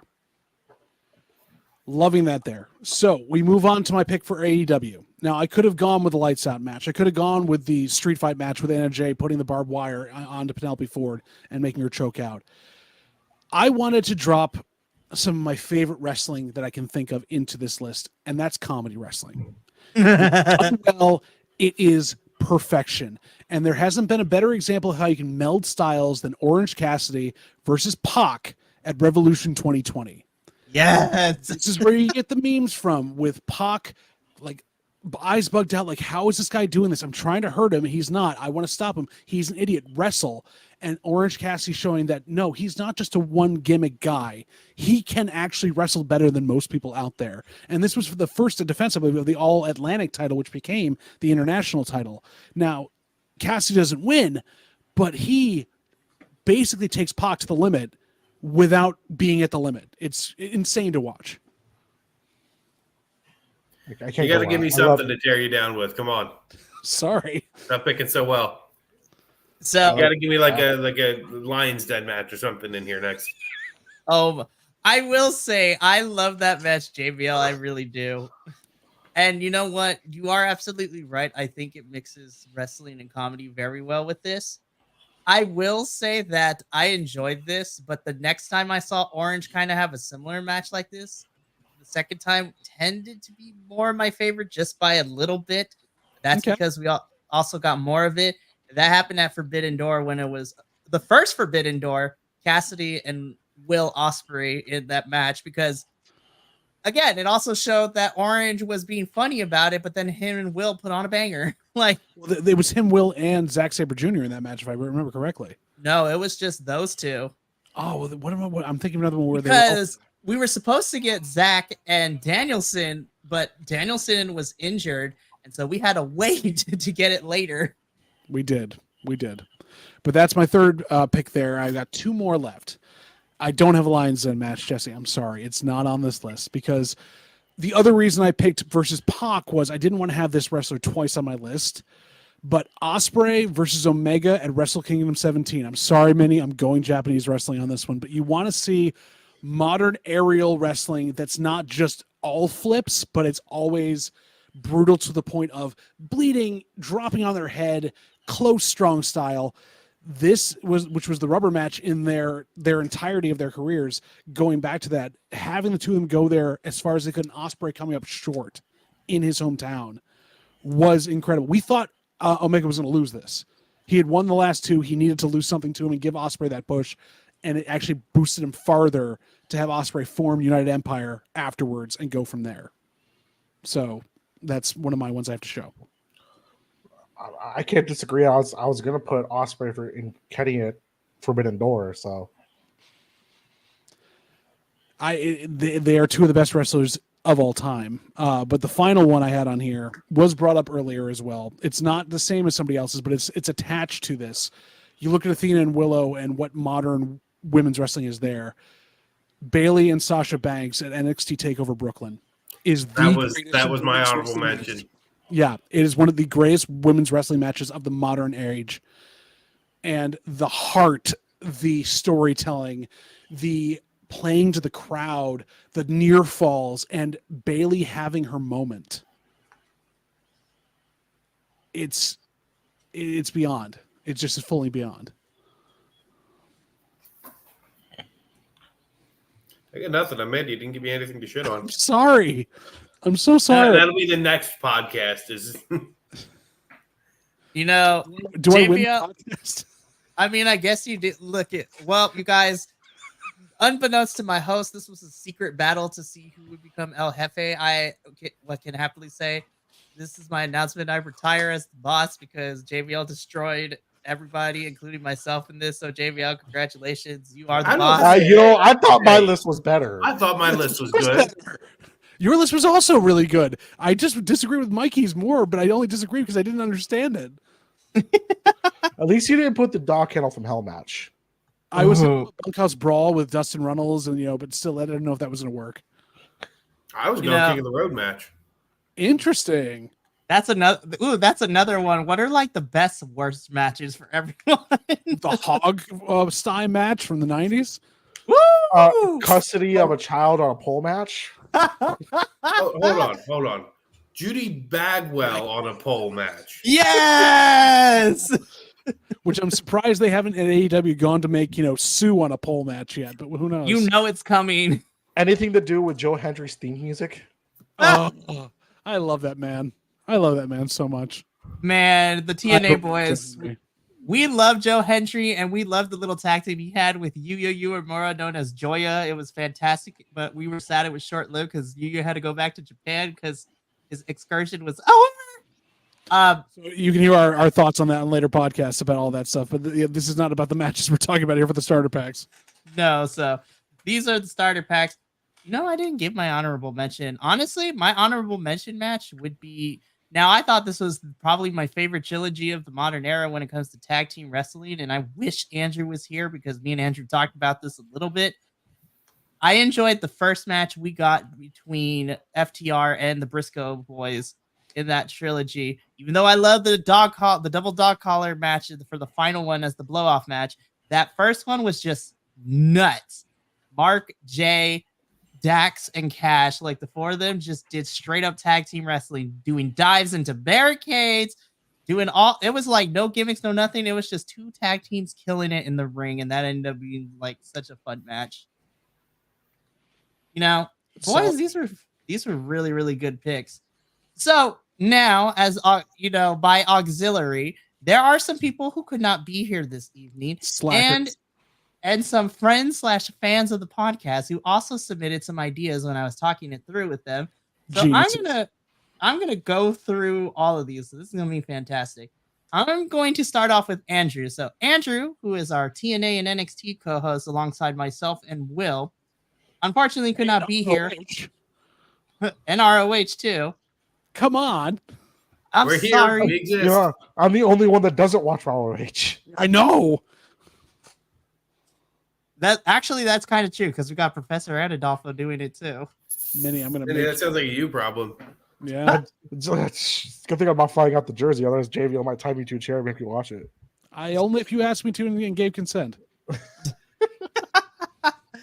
So Andrew, our co-host who does NXT, TNA, and ROH, did submit his list to me, and he picked some good ones. Now he had 2 matches that I picked as well. And so he gave me a backup to go with it. So I'm just going to briefly go over this. So here's who Andrew had for his starter pack. He is starting from King of the Ring, 1998, Undertaker versus Mankind. So that is his first pick, Undertaker versus Mankind from King of the Ring, 1998. Is that that's flying off? That's the by God, he's broken in half. Interesting. Yes. Okay. Yes. There's that one. That's an interesting place to start someone. For a new watcher, people know about it, but Hey, like that, do you want to watch somebody die? twice? Get like his teeth through his nose? We say that, and then we were just talking about the Hangman Swerve match like earlier in the podcast. But we said that we wouldn't add that to the starter pack. Like we said, we'd have to build up to that. Ease him in. I know you're interested in wrestling. Have you heard about CZW? This is starter pack part 2. GCW edition. This is, oh my gosh. This is trauma pack part 1. Actually, though, if we ever did a GCW thing here, Andrew would be all over it because he is also a big GC. He also watches. No, I said GCW CZW. Oh, even better. That part too. Wrestling, yeah. So the second match that Andrew has on his list comes from SummerSlam 2000. And this is, of course, the thing that started tables matches in the company. Edge and Christian versus the Dudleys versus the Hardys. Like, this is the origin point, the genesis of table matches. Like, I'm surprised he wanted that one versus TLC 2. That's interesting. Mm-hmm. I mean, I wish this was still the nascent one with the. We're gonna do a follow-up episode because when Andrew is not doing tech, I want to get his full thoughts. Like his. Yeah, I mean, I'm surprised with the King of the Ring 98. He didn't go with the TLC with Mercury and Nitro when Nitro gets half his face blown off by the ladder. Bro, yeah. Oof. So next up is a more recent one. This comes from TNA's Bound for Glory 2022, and I'm super happy he picked this because this was also on my short list. For the Knockouts World Championship, Jordan Grace versus Masha Slamovich. Like, We want to talk about two beefy women going at it and just powerhousing each other through the ring in that match. This is during the time where Masha Slamovich had her undefeated streak going into this championship match against Jordynne Grace. And these two women went at it in a 13-minute match, and they were doing things like Jordynne's face got kicked in at one point. The Juggernaut driver. This wasn't a pretty match. This was not a technical wizardry match. This was just a Haas fight. So good. And it was so great. So this next one is from recent memory. And this was during the time of our, origin point of BC WrestlePod. This comes from ROH Final Battle 2023. Athena versus Billy Starks for the Ring of Honor Women's Championship match. That match balled so hard. So good. Well, and that's also a year's worth of storytelling that I have to go back and look at, see the build that happened, the change in Billy, and to come up just short with all of that build up. That we honestly believe that she dethroned her. We really were with her on that. And the fact that she did not watch this build up. Minnie, go watch all the stuff on that. Minnie, go see this. It's worth the time, Minnie. And I mean, it's not cheating on WWE because Athena, formerly known as Ember Moon, why are we worried about cheating on WWE? The founder is kind of known for that. I said it. It doesn't matter. I mean, I used to watch TNA all the time. I just don't watch AEW that much, and I don't have time. Just AEW at this point. It's its own thing. You can watch it. Good, yeah. See some Dalton Castle. Really enjoy yourself. Oh, I think he would get a laugh out of the Outrunners and the Iron Savages too. I'm pretty sure Minnie would. And then finally, this comes from Andrew's list as well. He originally picked Britt and Thunder in that Lights Out match, but when I told him, hey, I have these matches too, he's like, okay, use this one for this one because this one's just as awesome. And this is going to make JVL super happy, and this one also makes me happy too. This comes from NXT TakeOver Brooklyn 4, Adam Cole versus Ricochet. Yeah.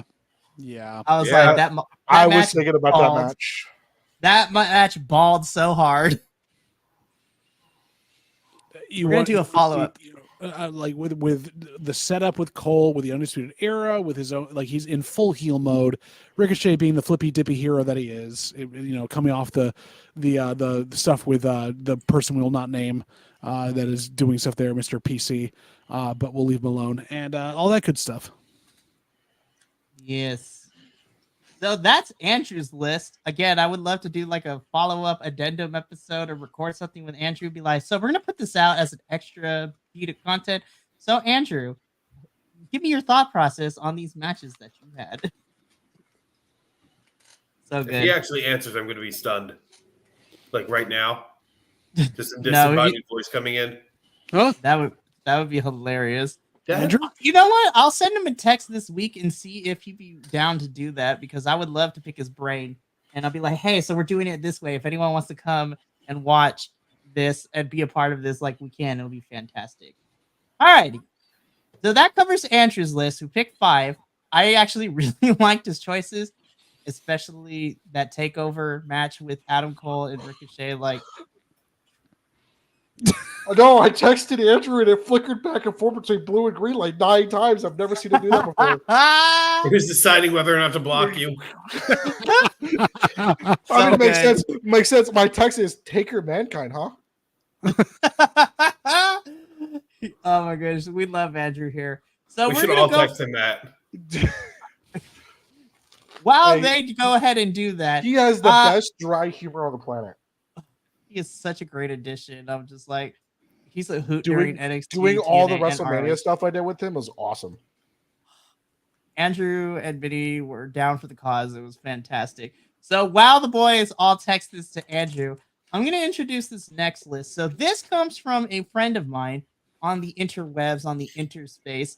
He stopped by in the live chat when we were doing AEW Dynasty earlier in the week. So his handle is Shortbeard the Bard. So if you want to go say hi to them, you can. Their name is Shane. So Shane gave me his list because actually we were trying to see if we could get him on here as a guest, but unfortunately he couldn't because of work. But he did send me his starter pack. So Shane has recently got back into wrestling, so about 3 or 4, maybe 5 years plus, and he mostly sticks with WWE and AEW, but he has sent me his 3 picks for his starter pack. And we'll be watching ROH this week. Yes. So, it'll be fantastic. Honestly, we're going to get Shane on here at some point as a guest. Oh, Andrew responded. Oh, really?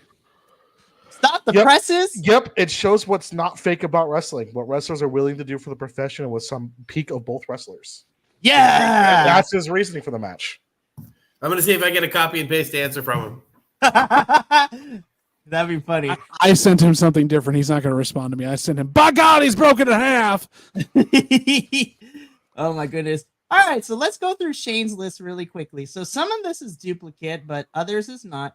So first, his first match he would have newer folks watch, which does come from another list that was mentioned earlier.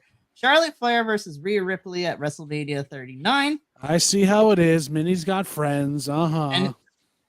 And his explanation is great technical skill and tells an amazing story in the ring, especially during the second half. So yeah, during the second half, it really does. But that was fantastic. This one, I was so happy that he picked this, and I'm surprised nobody did, but Shane really enjoyed this match from WrestleMania 38. Sami Zayn versus Johnny Knoxville. Yeah. Oh, my God. That's also comedy wrestling. So Shane's reasoning was a fantastic comedy match that showcases that a skilled wrestler can make anyone look like a superstar and had me laughing the entire time. When you want to talk about good comedy wrestling, that match between Johnny Knoxville and Sami Zayn, honestly, and Minnie will get a kick out of this, but it makes sense. Me and Uriel watched this 2 nights together at his house, and this was his favorite match of the whole 2 nights of WrestleMania 38. With Uriel, that makes complete sense. Exactly. Jesse, I'm not in on the joke about Uriel. Are you? Or what's that? I'm not in on the in-jokes about Uriel. Are you? I don't even know what Uriel is. So, side tangent. That's okay. I'm not interested anymore. You've lost my interest. Damn. Uriel, don't watch this video. No, so Uriel is a personal friend of. No, he'll make that joke too. He did while we were together at WrestleMania. But no, Uriel is a personal friend of mine. He's the youth pastor I work with when I volunteer at the church. So me and him have known each other for 17 years at this point. Okay. And he's also my IRL wrestling. He is also my IRL wrestling confidant. In fact, I got him back into WWE when I started watching it more religiously the last 6 years or so. And we both watched the Lights Out match, which both got us into AEW. And ever since then, we went to WrestleMania, me, Minnie, and him did. And then we just did AEW Full Gear when it was in LA. Me and him became friends because we were both like, let's start Chaos. And we just became friends. They were my 2 Chaos bards the whole entire weekend we were together. I got him to start chanting CM Punk as Stand and Deliver. And people were like, we almost got murdered. Oh, don't do that. And then he comes back to WWE next year. It was crazy. Now, for Shane's third and final pick, like, I forgot this was, and I was like, my friend, in my book, you have great taste. So, from Lucha Underground. Okay. Wow. Vampiro versus Pentagon Jr. This is a perfect yes, so this is a perfect introduction to modern hardcore wrestling, savage brutality mixed with purposeful storytelling. Lord have mercy. When he sent me this, I was like, oh, damn, I forgot about I was like, my friend Shane has great taste, you guys. I was like, yes. Shane, that is a pull. That is a huge pull. Yeah, he went to the back of the book for this one. Look, Lucha Underground. My goodness. Nothing like good old Johnny Mundo. Ooh, there was a lot of folks that we got. That was Killshot before he became Swerve Strickland. There was EO. We had EO. Luchasaurus in there as what was it, like Serpent? I forget what he was. It was some like snake-based god or something. It was ridiculous. Yeah. Mil Muertes. Sexy Star before she got in trouble. The first one, because it was Sexy Star 2 now. Now we have Sexy Star 2. Johnny John Mundo. Cruz. Taya was there. John Cruz was there. Yep. Taya. Rey Mysterio popped up with Dominic too, which was a whole thing too. Like, Shane, seriously, like, did you read the Silmarillion of wrestling or something? Like, do you not? Do you like you just pulling that stuff for us? Are you okay? When I saw- is my question. when I saw this pick, I was like, look, we got to figure out a way to get Shane on one of these podcast episodes, because when he pulled the Lucha Underground, I was like, he's in. Next match is going to be 1984 WCW Pro Wrestling, the Now- Minnesota Wrecking Crew versus. Now some I other will jobbers. say though, Sort of I wrecking will say though, the to kind of AWS. give you more of an insight into Shane's brain, one of his favorite wrestlers of all times is, Mick Foley. So He and Andrew get along then, apparently, because he always want to see is somebody get killed. Oh, I did get a response from Andrew. It was Ask Minnie. I responded to his text. That's awesome. I got nothing. He doesn't like me. he does. I'm surprised nobody went, hey, WWWF Bruno Sammartino versus Ivan Koloff. I feel like a bunch of us try to forget that era. Can When we Bro- find a film from when- that era? My Bruno autocorrect wouldn't do San Martino, so I just like Bray Wyatt instead. Yeah. 9 letters. Alrighty. Spell. For So those of you Shane- that's who Bruno lost the title after 7 years. Oh my gosh. So that was Shane's list. Shane, my friend, thank you for sending those in. Hopefully Thank you, we'll get Shane. you on one of these episodes Thank of you, pay-per-view Shane. reviews. Fantastic. But guys, now we're here for the main event of it all. The reason why we all showed up. We did I'm that. about to reveal Mama Laguillo's picks. Oh, Yes. okay. I'm ready. Is she there? Does she want to come on the podcast and tell us herself? No, she's in the middle of watching hockey at the moment. So, like how I am with wrestling, she is with hockey. Person of culture. Okay. Yes. So, Mention my Whalers fandom. See how she does. So she is a fan of our local team here. To kind of, this is going to give away where I live, but of our local team, the Firebirds, who are in the minor leagues. But she is a huge Kraken fan for the NHL team. So she's a Kraken fan all the way. It's going to be fantastic, which is great because she's gotten super into hockey the last 2 or 3 years. But here are Mama Laguillo's picks. So Mama Laguillo has a very interesting eclectic collection of matches for this one because she doesn't watch wrestling on a religious basis like we do, but she will stop by and she watches matches. I mentioned this earlier in the podcast. She will be going with me to the collision taping out here in the Palm Springs area in May. We need pictures so bad. Oh, I am. And hopefully she doesn't watch this video, but spoiler alert, I did get her a shirt to wear for this thing, so it's going to be fun. Mikey does that. He got me too. Yes, I got Vinny too when he showed up for WrestleMania. And for those who are going to the convention, you will also have something to wear as well. But anyways, so Mama Laguillo's matches are very eclectic because these are the ones that she either watched with me, and one of these matches she actually watched by herself and she thought it was a fun time.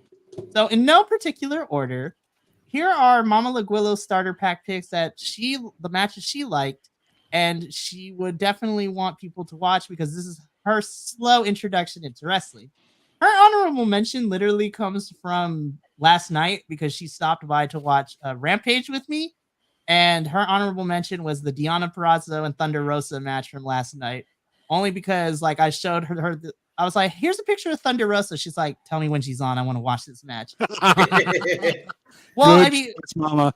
and Mama Laguillo and I, we're both proud of our heritage. Me being Puerto Rican and Mexican, Mama Laguillo being 100% Mexican. And so La Mera Mera with the Dia de los Muertos makeup and the aesthetic that Thunder gives all the time. She's already into it. And she likes watching. I've come to learn she loves hard-hitting matches a lot. And so this was a hard-fought match. And so that was her honorable mention. But now into the 3 matches that Mama Laguillo loved. King of the Ring 1998. So the first one. So 2 of these matches Lucha come Underground. from. Actually, no, because I was the only one that watched Lucha Underground at that time. But anyways, Mama Laguillo's 3 matches are the following. So 2 of these matches come from WrestleMania 39. And these were matches that she actually watched on her own accord. Didn't watch with me because I was watching, at WrestleMania, and she watched it on her own via Peacock. So in no particular order, the first match was Dominic versus Rey Mysterio at WrestleMania 39. Not the other with Alcatraz. Yeah. The Alcatraz Well, stuff. okay. So when I got home and we had a conversation about it, Mama Laguillo is in agreement that was horrible and the person needs to get fired, because how do you let that go through in the production Also, part? Sol Ruka was in that match. Yep. Yes. And it was a blood feud brought to you by Cinnamon Toast Crunch. It was fantastic. So again, there are a few wrestlers that like non-hardcore like wrestling fans know of, Rey Mysterio being one of them, in my opinion. So when Mama Laguillo saw that Rey Mysterio was fighting his son Dominic, he's like, okay, let me watch a little bit. This was the one where he had the Great Muta helmet on too, right? Yep. Great Muta, and he pulled the belt off and spanked him with it. And went full chocolate too. Yeah, and went full chocolate too. So Mama Laguillo got caught up on everything, and she's like, yeah, beat his ass, right? Like, beat up your son.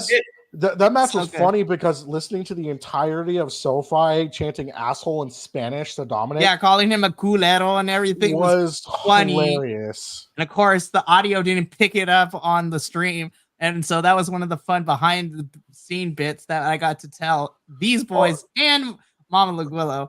That and when I started holy shit chants at Stand and Deliver. No one got booed more than the person who was running the screens. But anyways, Mama Laguillo really loved that match because, again, it's Rey Mysterio, and it was a lot of fun for her to watch. It was like Dominic was being a turd at the time, and my mom is very old school. She's like, yeah, discipline your child, Rey. She really enjoyed it. The second match, only because, and she fully admits this, and she gave me the okay to say this, her second match from WrestleMania 39 was Night 2's main event, Roman Reigns versus Cody Rhodes 1. She was not afraid to admit that part of it was because she liked to ogle like Roman Reigns. I was like, you know what? That is very fair. But as someone who didn't know all the story going into this, like the implications that it was, she watched the videotape package leading into the match, and she watched that thing. And by the end of it, when I got home that evening, when me and Minnie got home at midnight and I walked in, Mama Laguillo the following day, she just looked at me and she's like, Roman Reigns should have lost. What an asshole. I was like, yep. I was like, and that's coming from someone who didn't follow this whole thing with Cody's return and the Royal Rumble win and everything. And she's like, nah, Cody should have won. And I was like, you bet he should have. Yeah, I'm sorry.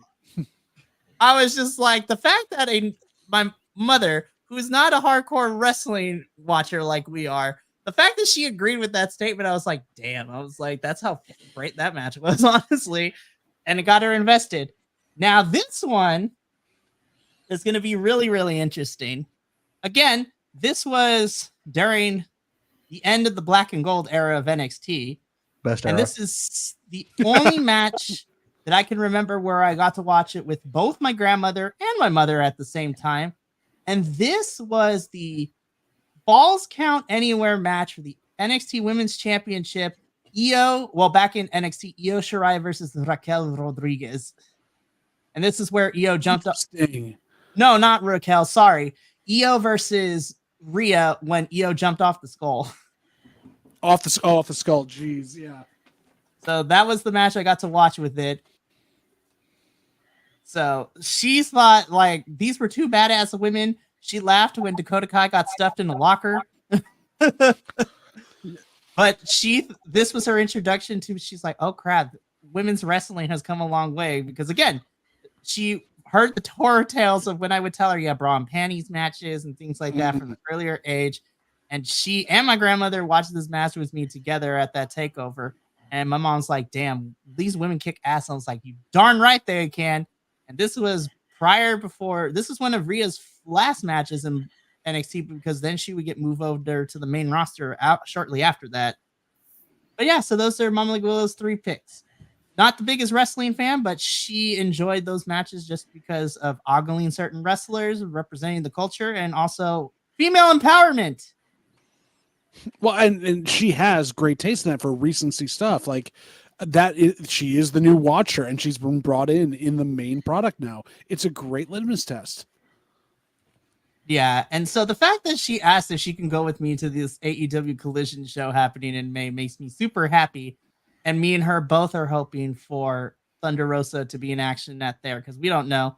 But also, I'm hoping we get some ROH tapings too, so that way I can introduce her. Okay, that's Dalton Castle, and that's the out. To, like go and like high five Dalton Castle at some point. It would be so good. But yeah, those are Mama Laguillow's picks. So, Fantastic. I love this picks. I love them. Better than all of ours. Yep, 100%.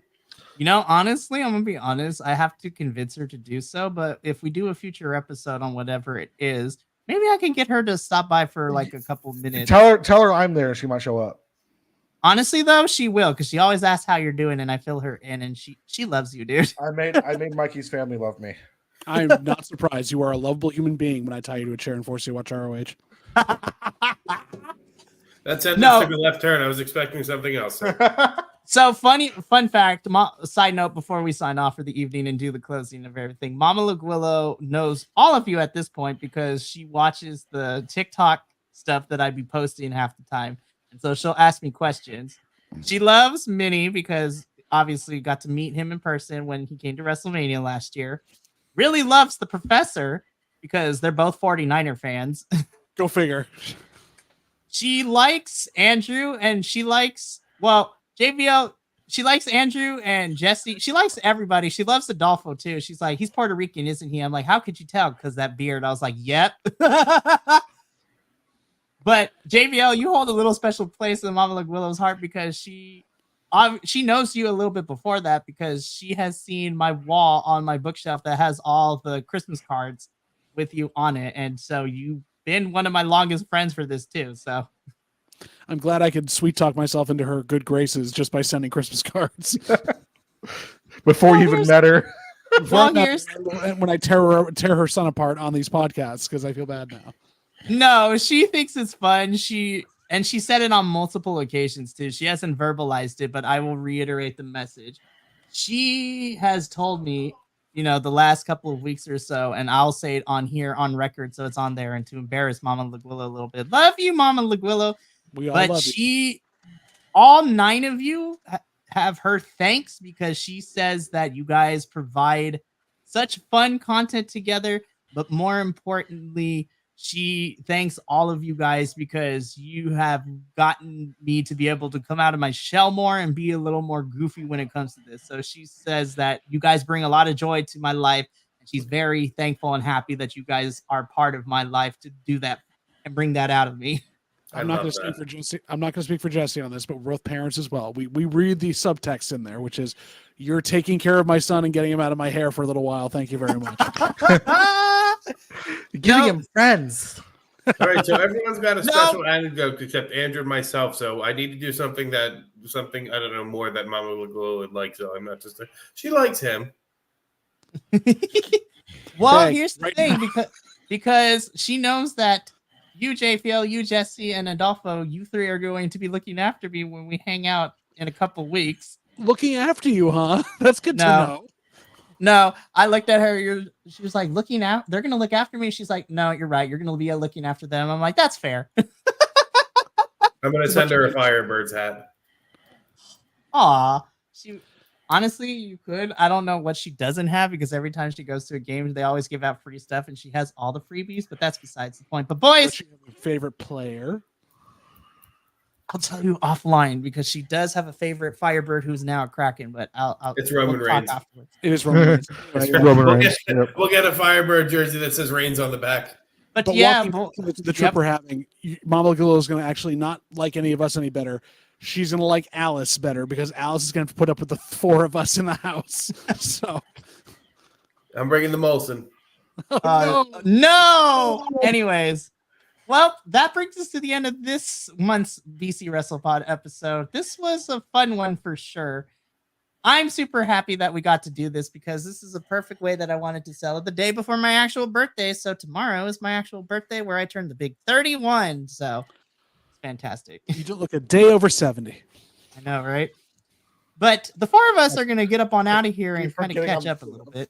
I'm the youngest by I think by far. You're a baby. You are a baby, and we've already established this, and he'll tell you himself. Will is our oldest. It's not John. No, John is not the oldest. We'll talk off camera because Will's a lot older than John is. But thank you so much for joining us this episode of BC WrestlePod. We don't know what we're going to talk about next month. We're going to figure it out, but hopefully we know what we're talking about next month. We're organized. Totally. We're like, we know. We don't question us. So come back to find out what exactly we're going to be talking about. But to do some housekeeping moments of the Firefly Funhouse match. Yeah, honestly though, that'd be kind of fire. Let's dissect these. Let's rank the WWE cinematic matches we got and talk about them. That'd be funny and fantastic. But actually, you know what? Anyone listening out there right now, if you have ideas you'd like us to talk about or anything else you'd like us to go over, drop them in the comments. Let us know. Shane, you can always suggest a topic as well. We'll come up with our own, but we'd love to hear what you want us to do because we want more views and more interaction. We will shill for this all the time. Just tell us what to do. Honestly, we'll also have a notepad so for anybody coming to New Jersey Wrestle Show. If you stop by our booth, we may or may not ask you, be like, come up with a topic for a wrestling podcast. What would you like to hear us talk about? And then, community building would be great. Or give us our best take on something. Yep. But we're going to get up on out of here. So housekeeping stuff real quick. If you enjoyed this live stream, you can find the edited version as well as all the other videos we got on the BC WrestlePod YouTube channel. Hit that bell notification, subscribe, as the kids say, and just leave comments and thumbs up and things like that. If you want to see more shenanigans, you can follow us all over the social medias at BC WrestlePod. You can also check out audio versions of all our reviews if you can't commit to watching our beautiful faces on the internet, but you can have our voices carry you through everything. And last but certainly not least, the East Coast Collective, as well as myself, will be at the New Jersey Wrestle Show Saturday, May 18th, Sunday, May 19th. Stop by our table. Come say hi. Buy some merch. It's going to be super fantastic. But from myself, the boys that are here tonight, and all of the BC WrestlePod boys, remember, take care of yourself. Love one another, stay Bi-Conic, but more importantly than anything, you always deserve to finish your story. We'll catch you on the flip side. We'll be back live streaming shortly because we got 2 pay-per-views this upcoming week, so stick around for those. It's going to be fantastic. But until then, ta-ta for now.